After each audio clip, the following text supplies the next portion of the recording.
దాత్రి టీవీలో మీ personal interview కోసం వ్యాపార ప్రకటనల కోసం ఈ నెంబర్కి సంప్రదించండి. సొమ్మసిల్లిపోతున్నవే ఓ సిన్నారాములమ్మ, చెమ్మగిల్లి ముద్దియవే చూపించవే నాపై ప్రేమ, నల్ల నల్లని కళ్ళతో నాజుకు నడుముతో నన్నాగమే చేస్తివే, గుండె గాలిలో తేలుతూ ఆరాటలాడుతూ నీ ఒళ్ళోనే వాలేనే, చుట్టూ దిప్పుకున్నావే ఓ సిన్నారాములమ్మ, చెమట సుక్కోలే దీసయ్యకే నీ సీర కొంగుకే ముడివెయ్యవే. నిజంగా అండి మీ వాయిస్ చాలా బాగుంది. థ్యాంక్ యూ అండి. దాంతోపాటు ఏంటంటే లిరిక్స్ ఉన్నాయి కదండి, ఒక్కొక్క లిరిక్ ఒక అమ్మాయి వెంట ఒక అబ్బాయి పెడితే ఎలా ఉంటుంది ఏంటి అని చెప్పేసి అని చాలా చక్కగా నీట్గా రాశారు లిరిక్స్ కూడా. అసలు ఎలా స్టార్ట్ అయింది మీ సింగింగ్ కాంపిటీషన్, కానీ ఎట్లా రావాలనిపించింది మీకు? సింగింగ్ లైఫ్ వచ్చేసి లాక్డౌన్లో స్టార్ట్ అయిందండి. ఓకే. ఆ టైంలో అసలు ఏం చేయాలని అర్థం కాక ఇంట్లో నార్మల్గా అలా లిరిక్స్ రాస్తున్నా, ట్రై చేసా జస్ట్ నార్మల్గా అలా అలా రాస్తూ రాస్తూ ఒక ఫోక్ సాంగ్ రాసా. ఓకే. వర్కౌట్ అయింది, అది అలా రాసి పెట్టుకున్నా. లాక్డౌన్ తర్వాత చిన్నగా ఒక సాంగ్ షూట్కి అని చెప్పేసి బయటికి వెళ్ళా. ఆ సాంగ్ ఎడిటింగ్ కోసం అని చెప్పేసి ఒక విలేజ్, షాద్నగర్ అని ఒక విలేజ్ ఉంటుంది. ఓకే. అక్కడ ఫస్ట్ నేను చిన్న స్టూడియో చూసా సెటప్, ఎడిటింగ్ కోసం వెళ్తే అక్కడ చిన్న రికార్డింగ్ స్టూడియో సెటప్ చూసా. సో జయరామ్ రెడ్డి అని చెప్పేసి తను అప్పుడు అంటే నార్మల్గా మ్యూజిక్ నేర్చుకుంటున్నాడు, తర్వాత కొన్ని సాంగ్స్ కంపోజ్ చేస్తున్నాడు. తను చేస్తున్నప్పుడు అడిగా నేను జస్ట్ క్యాజువల్గా మా సాంగ్ ఎడిట్ చేస్తున్నప్పుడు అడిగా, అన్న బ్రదర్ నా దగ్గర కూడా ఒక సాంగ్ ఉంది, నేను రాసుకున్నా ఒకటి విత్ ట్యూన్ కూడా ఉంది, మీరు దాన్ని కంపోజ్ చేయగలుగుతారా, మ్యూజిక్ చేయగలుగుతారా అని చెప్పి అడిగినప్పుడు సరే బ్రో ఒకసారి నువ్వు పాడు చూద్దాం ఎట్లుందో అని చెప్పి అంటే పాడా. ఓకే. సో పాడినప్పుడు ఇంప్రెస్ అయ్యండి ఆయన, అరే నీ వాయిస్ బాగుంది బ్రో, మంచి అనిపిస్తుంది అండ్ సాంగ్ ట్యూన్ బాగుంది, బాగుంది అని చెప్తే అక్కడ ఫస్ట్ నా ప్రస్తావన స్టార్ట్ అయింది అక్కడే. ఓకే. స్టూడియోలో ఫస్ట్ టైం నేను రికార్డింగ్ అంటే మైక్ ముందు నించొని పాడడం ఫస్ట్ టైం అక్కడ. చిన్నదే సెటప్. ఓకే. నాకు అక్కడ కాన్ఫిడెంట్ పెరిగింది. ఓకే నాకు కూడా పాడగలుగుతా అండ్ సాంగ్ లిరిక్స్ రాయగలుగుతా అని చెప్పి కంప్లీట్గా ఒక సాంగ్ మొత్తం లిరిక్స్ రాసి అక్కడే మ్యూజిక్ చేయించా ఫస్ట్ నాది. ఓకే. ఫస్ట్ అక్కడే లిరిక్స్ అండ్ అక్కడే మ్యూజిక్ రెండు. లిరిక్స్ నేను రాశాను. ఓకే. ఆ సాంగ్ మొత్తం అక్కడ రికార్డ్ చేసేసా. ఓకే. తక్కువ బడ్జెట్లో 1500 2000లోనూ నా సాంగ్ అయిపోయింది అక్కడ, చాలా తక్కువ బడ్జెట్లో. సో హ్యాపీ అనిపించింది అక్కడ. అయిపోయింది, సాంగ్ షూట్ చేశాను.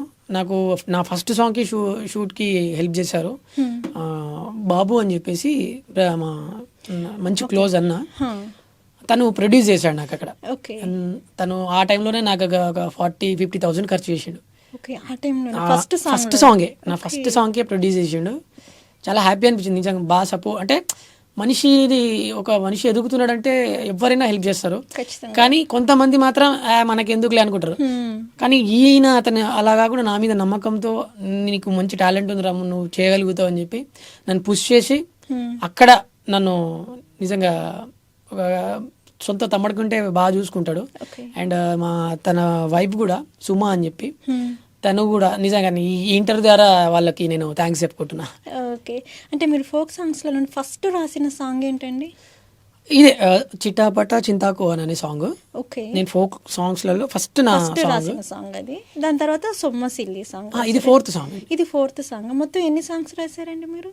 అంటే ఇప్పటికా లేదంటే అప్పటికేనా? ఇప్పటి వరకు, అప్పటి నుంచి ఇప్పటి వరకు మొత్తం ఎన్ని సాంగ్స్? ఇప్పటికా అంటే ఇంకా రికార్డ్ కానీ ఉన్నాయి, తర్వాత రికార్డ్ అయినవి కూడా ఉన్నాయి. ప్రజెంట్ రికార్డ్ అయినవి ఎన్ని? రికార్డ్ అయినవి మేబీ ఒక 8-9 ఉంటాయి. ఓవరాల్గా 10 వరకు 10 ఉంటాయి మ్యాక్స్.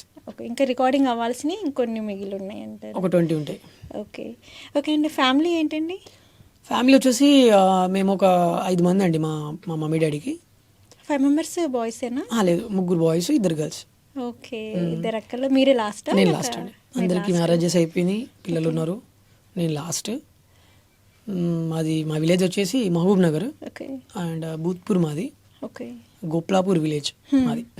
పేరెంట్స్ ఏమైనా సపోర్ట్ చేశారా? మమ్మీ నేను ఇట్లా వెళ్తాను అంటే కొంతమంది పేరెంట్స్ వద్దు అంటారు కదా, లైక్ అట్లా పేరెంట్స్ ఏమైనా? అంటే నేను నా చిన్నప్పుడు మా విలేజ్లో నార్మల్గా విలేజ్లో సాంగ్స్ ఉంటాయి కదండి, లైక్ వెడ్డింగ్స్ అకేషన్ ఉండే. వెడ్డింగ్ ఒక మా ఊర్లో పెద్ద ఆయన వాళ్ళ అకేషన్లో నేను చిన్నగా నార్మల్గా డాన్స్ చేస్తే నాకు ఒక 100 రూపీస్ ఇలా గిఫ్ట్ ఇచ్చారు. ఓకే. నేను ఆ టైంలో నాకు 5th క్లాస్ మేబీ, నేను అప్పుడు 5th 4th 5th క్లాస్. ఆ టైంలో చిరుత మూవీ సాంగ్ చిరుత మూవీ సాంగ్స్ బాగా ఫేమ్ అప్పుడు. ఓకే. ఆ టైంలో బాగా చమ్కా చమ్కా చమ్కీ ఆ సాంగ్, ఏక్ బార్ ఆ సాంగ్స్ నడుస్తున్నప్పుడు నాకు గుర్తుంది బాగా.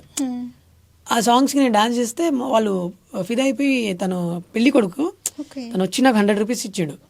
నాకు అప్పుడు 100 రూపీస్ అంటే ఒక 10,000తో సమానం నాకు. సో కొన్ని వేలు సంపాదించినంత హ్యాపీనెస్ వచ్చింది. అసలు వాము 100 రూపీసా, ఎప్పుడు చూడలేదు నేను అసలు ఆ టైంలో. బాగా మాది poor family. Okay. Mummy daddy ఏం చేస్తారండి? మమ్మీ డాడీ వచ్చేసి డాడీ ఇప్పుడు ఆటో నడుపుతున్నాడు, okay. Mummy house wife. House wife లోనే ఉంటున్నారు. అన్నయ్య అక్క ఇద్దరికి మ్యారేజెస్ అందరికి. మరి మీ మ్యారేజ్ ఎప్పుడండి? నాది త్వరలో అయింది, త్వరలో ఒక 1 year. లవ్ అరేంజ్డా?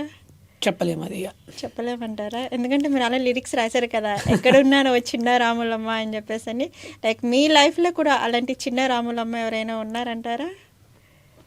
ఉన్నారు అంటే ఇక ఉన్నారు చెప్పండి. సో అక్కడ వరకు వచ్చి ఆగిపోయారు అంటే డెఫినెట్లీ ఖచ్చితంగా ఒక చిన్న రాములమ్మ దీన్ని పెట్టుకోండి ఇక మీరు తమలే. అమ్మో, అంతే కదా, ఎగ్జాక్ట్లీ. సో రామురాతుడి కోసం ఎంతోమంది గర్ల్స్ ఫ్యాన్స్ వెయిట్ చేస్తుంటారు, బట్ వాళ్ళెవరికి ఛాన్స్ ఇవ్వకుండా మీరు ఒక అమ్మాయికి ఛాన్స్ ఇచ్చారనమాట. ఒక ఫ్యామిలీ గురించి చెప్పండి. ఫ్యామిలీ ఏముందండి, ఫ్యామిలీలో మా ఫ్యామిలీ అందరికీ నేనంటే చాలా ఇష్టం. ఓకే. ఇంట్లో చిన్న అని ఏం లేదు, బేసిక్లీ నేను చిన్నప్పటి నుంచి నేనంటే అందరికీ చాలా ఇష్టం. రీసెంట్గా మీది ఒక సాంగ్ వచ్చింది, సుక్క తీరు లెక్క ఉన్నారు అని చెప్పేసి. యాక్చువల్లీ అది నేను యాక్ట్ చేశానండి అందులో, నేను సాంగ్ ఏం పాడలేదు అది. ఓకే. లిరిక్స్ కూడా మీరు రాయలేదండి? కాదు, నేను ఓన్లీ యాక్ట్ చేశాను అందులో అంతే. ఓకే. ఆ సాంగ్ చాలా మంది అసలు ఆ సాంగ్ బాగుంది, బాగా పాడారు. బాగుందండి సాంగ్. అసలు నేనే పాడాను అనుకుంటారు, యాక్చువల్లీ సాంగ్ అది హనుమంత్ అన్న పాడింది. ఓకే. అంటే ఇంచుమించు వాయిస్ అలా అనిపిస్తుంది అంతే. ఓకే. సాంగ్ అయితే చాలా బాగుంది. నేను విన్న తర్వాత కూడా నాకు అనిపించింది ఆ లిరిక్స్ కానీ చిన్నగా లైన్ టు లైన్ చాలా అందంగా ఉన్నాయి. ఒకసారి ఆ సాంగ్ ఏమైనా పాడగలుగుతారా మీరు?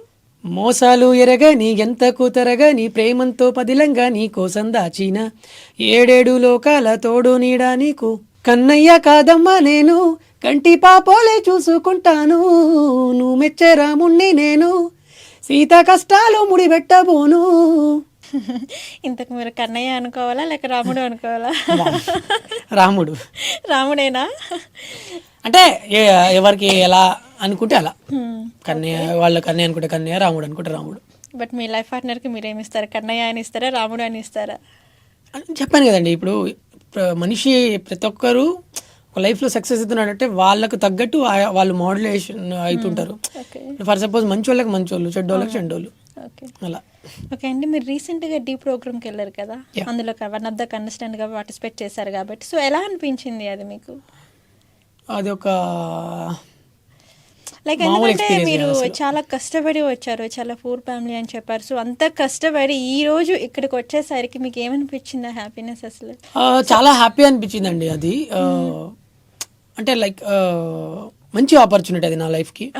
అంటే ఇప్పుడు ఫర్ సపోజ్ ఒక మనిషికి ఒక్కొక్క మెట్టు ఎక్కుతారని అంటే అంటారు కదా. సో అందులో నాకు ఇప్పుడు సొమ్మసిల్లి సాంగ్ ఎలా అయితే టర్న్ ఇచ్చిందో, సో ఈ డీ కూడా నాకు అంత మంచి బేస్ని ఇచ్చిందండి. సో అందులో ఆ డీలోకి వెళ్ళిన తర్వాత ఒక మంచి ఎక్స్పీరియన్స్. అసలు ఎట్లా అంటే నేను నేర్చుకున్నా, అంటే ఫీల్డ్ ఎలా ఉంటుంది, ఈ కళారంగం అనేది ఏంటిది, ఎవరు ఎలాంటి వాళ్ళు, అసలు ఏంటి, ప్రతిదీ నేర్చుకున్నాను అక్కడ.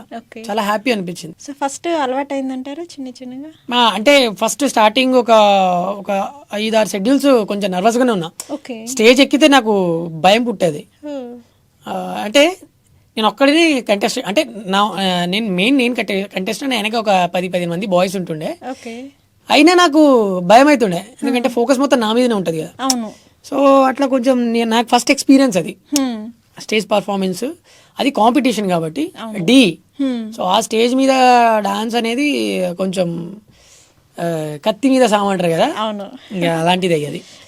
సో కానీ నా బెస్ట్ ఇచ్చానండి, అండ్ చాలా కష్టపడ్డాం టోటల్గా. అండ్ ఈ దాత్రి టీవీ ద్వారా చిట్టి మాస్టర్కి థ్యాంక్ యూ సో మచ్, నాకు ఈ మంచి ఆపర్చునిటీ ఇచ్చినందుకు. అసలు మీకు ఆపర్చునిటీ ఎలా వచ్చిందండి డీలోకి? నేను ఎక్స్పెక్ట్ చేయలేదు అది. అసలు మీరు అనుకోలేదా? ఎలా వచ్చింది మరి? సడన్లీ మాస్టర్ కాల్ చేశారు. చిట్టి మాస్టర్ కాల్ చేశారు. చిట్టి మాస్టర్ కాల్ చేసి ఇట్లా సెలబ్రిటీ సీజన్ 2 నడుస్తుంది, చేయబోతున్నారు, నిన్ను కంటెస్టెంట్ అనుకుంటున్నారాము అంటే ఆల్రెడీ మాస్టర్కి తెలుసు నేను. ఓకే. సో చేయాలనుకుంటున్నారాము, వస్తావా చేస్తావా నా కంటెస్టెంట్ అంటే నేను నాకు బ్లాక్ అయిపోయింది మైండ్ అంతా. చిట్టి మాస్టర్ నన్ను ఎందుకు పిలుస్తున్నాను, ఒక నేను వెళ్ళడం ఏంటి అని చెప్పేసి షాక్ అయ్యా నేను. అవును. అసలు చిట్టి మాస్టర్ ఏంటి నన్ను పిలవడం ఏంది అని చెప్పి కట్ చేస్తే మళ్ళీ ఆఫీస్కి వెళ్ళా. అసలు సెకండ్ లేట్ చేయకుండా అగ్రిమెంట్ చేసేసిన. ఓకే. అసలు ఏం చూడలే, నేను అగ్రిమెంట్ చదవలే. ఓకే. అగ్రిమెంట్ సో చేయకుండా ఆపర్చునిటీ రావడమే ఒక పెద్ద వరం అనుకున్నారు ఇంకా.